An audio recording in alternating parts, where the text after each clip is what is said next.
Ndasubiye kuguha kaze shuti banywanyi mubana natwe amakuru n'ibiganiro dutambutsa ku munesha kwanyu mukunda cyane ya Isange TV. Uyu ni umwanya w'amakuru agezwe ko mu Kirundi.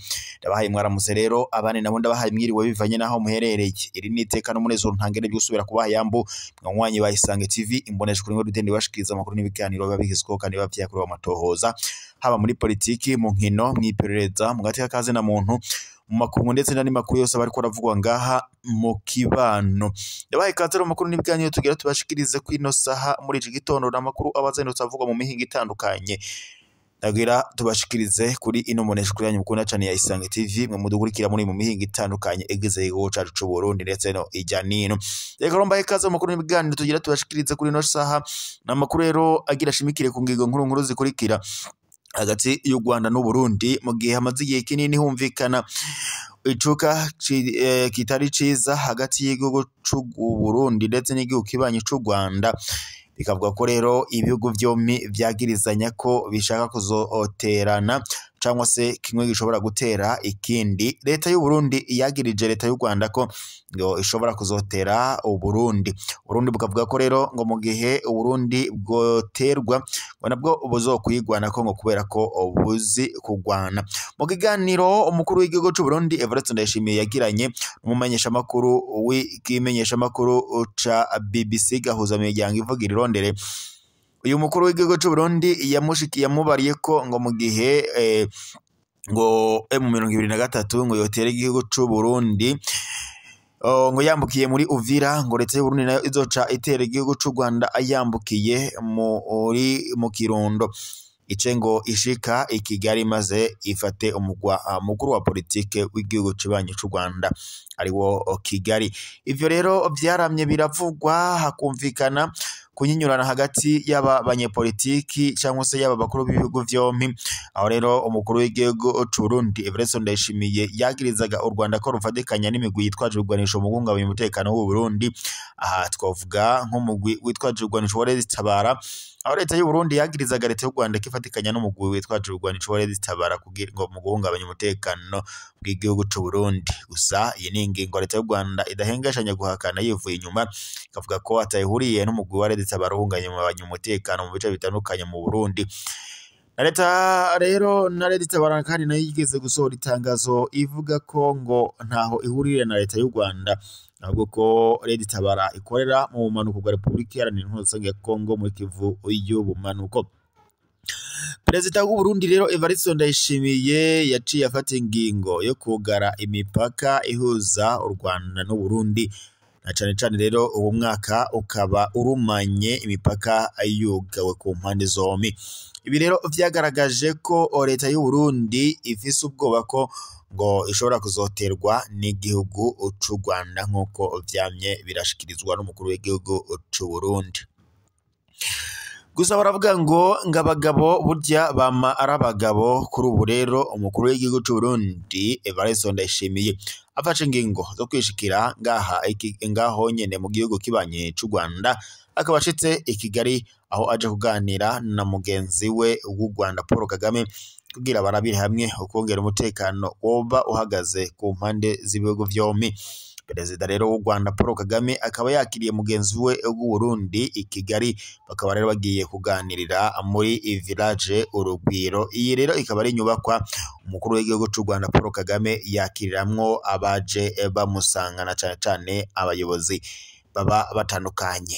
Perezida rero w'u Burundi Evariste Ndayishimiye kuri ubu akaba ashitse i Kigali ashikanyeyo n'umutambukanyi we Angeline Ndayishimiye. Indege ikaba imushikanye rero i Kigali aho agiye kuganira na mugenzi we w'u Rwanda Paul Kagame kugira barabire hamwe kungana umutekano w'ibihugu vyompi ngo bandanya usahirizwa ndetse no kugira ngo barabire kungene imipaka ku mpande zompi yo kugururwa. Na cane cane ko abanyagihugu bidoga bavuga ko kuba imipaka yarugawe ntaco byufasha abanyagihugu ngo na cane ko aba banyagihugu haba ku ruhande rw'u Burundi ndetse no ku ruhande rw'u Rwanda abanyagihugu bavuga ko bari basanzwe bagenderanira bagahahirana mu buryo butandukanye ndetse bagahana n'ubugeni nk'uko no mu bisokuru no mu bisokuruza vyamye, ndetse ukabona ko igihugu c'u Rwanda ndetse n'igihugu c'u Burundi ari ibihugu bibanye, ndetse ubona ko umwe ari umugenzi wundi nk'uko bigaragara mu mico n'akaranga y'ibihugu vyompi.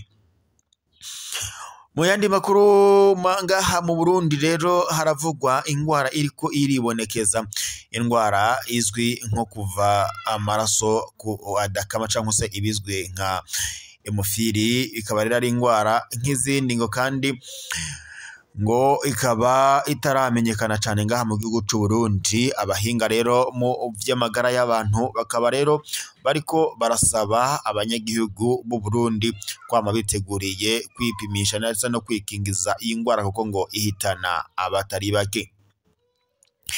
Ibi rero bikaba byabereye mu nyubakwa z'ihoteli Dolce Vita aho ishirahamwe Solidarité Burundaise Centre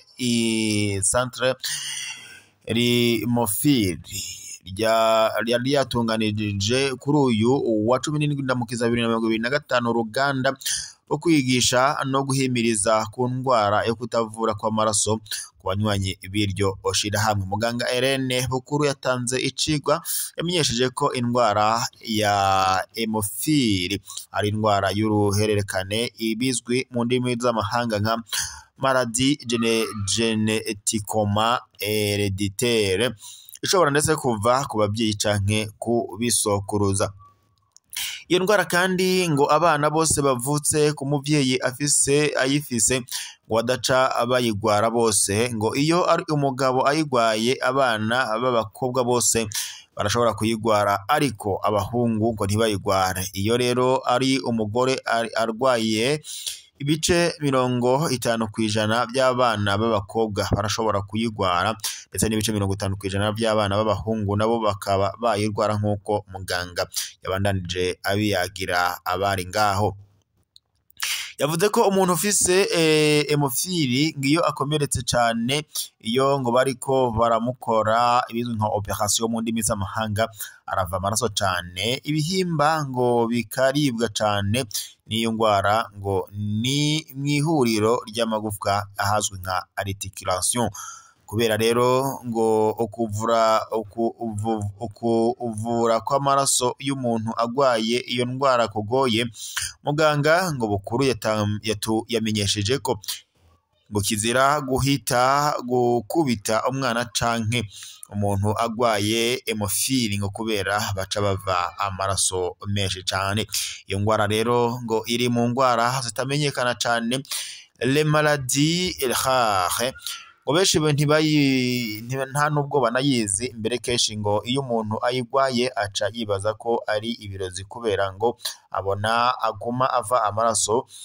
Arakwiye rero ngo kuba igikorwa cyo guhimiriza kuri iyo ndwara kugira ngo benshi bayimenye ngo kuko iri kw'isi yose. Muganga Bukuru yasozereye amenyesha ko aha mu Burundi ataraboratoire ibereye gupima iyo ndwara ihari, ndetse n'abaganga ngo benshi ngo ntibarayimenya neza. Benshi rero ngo muri bo ngo babipimisha ijisho ngo kubera kukubura ibikoresho bikwiye. Arasaba rero ko ubushikiranganje bw'amagara y'abantu boshiraho igisata c'indwara zitamenyerewe kugira ngo abazigwaye nabo ngo bitabweho nk'abandi bagwayi bose. Gilbert niyo nkuru urongoye iryo shirahamwe akaba mbere yarabuze n'umwana ahitanywe n'iyo ndwara, yamenyesheje ko umugwayi iyo ayigwaye ahamuka ngo kandi ikaba ngo ibangamira ubutunzi bw'umuryango, kubera ngo iyo umwana yirwaye umuvyeyi amwamana kwa muganga kubera adaheza ngo avurwe ku buntu, kandi umugwayi aterwa urushinge nka 2 canke 3 mu ndwi. Akaba rero asaba cyane ko utunganywa inganda ndetse no mu gihugu hagati kugira ngo abanyagihugu bose ngo bahimirizwe kuri iyo ngwara kuko benshi irabahitana batayizi bakibaza ngo nibindi. Yongeye kandi yavuze ko kandi ubushikiranganje bukwiriye kongera bukigisha n'abaganga kugira ngo iyo ngwara ngo kugira abagire ubumenyi bukwiye. Mu gusozera yasabye ko ubushikiranganje bwofasha mu kubaronza imiti ipfufahaza iyo ngwara kuko idakira na rirya rero ngo muri ino misi bugarijwe n'ubukene bw'iyo miti abagwayi ngo nabo bakaguma baremba. Reka rero tube dusozera amakuru yacu ngaha mu gatondo, turazosubira amakuru araza kubagezwe ko kuri no munesha kuri yanyu mukunda cyane ya Isange TV imonesha kuri muri Rudeni washikiriza amakuru y'ibiganiro babigezweho kandi bavyakura mu matohoza aba muri politike mu nkino mwiperereza mu gateka kaze na muntu makungu ndetse n'andi makuru yose bariko ravugwa ijya nino. Ndabahaye ikaze rero mwese mwari mudukurikiye ndanabashimiye kuba mwari kumwe mu barabana natwe makuru n'ibiganiro twariko turabashikiriza kuri no munesha kuri yanyu mukunda cyane ya Isange TV. Reka nabibutse mu fyonde s'abonner ndetse na partage kugira muze muraba mbere kubona amakuru n'ibiganiro dutambutsa kuri no munesha kuri yanyu mukunda cyane ya Isange TV imonesha kure himwe Rudende ibashikiriza amakuru n'ibiganiro bagezweho kandi bavyakorewe amatohoza.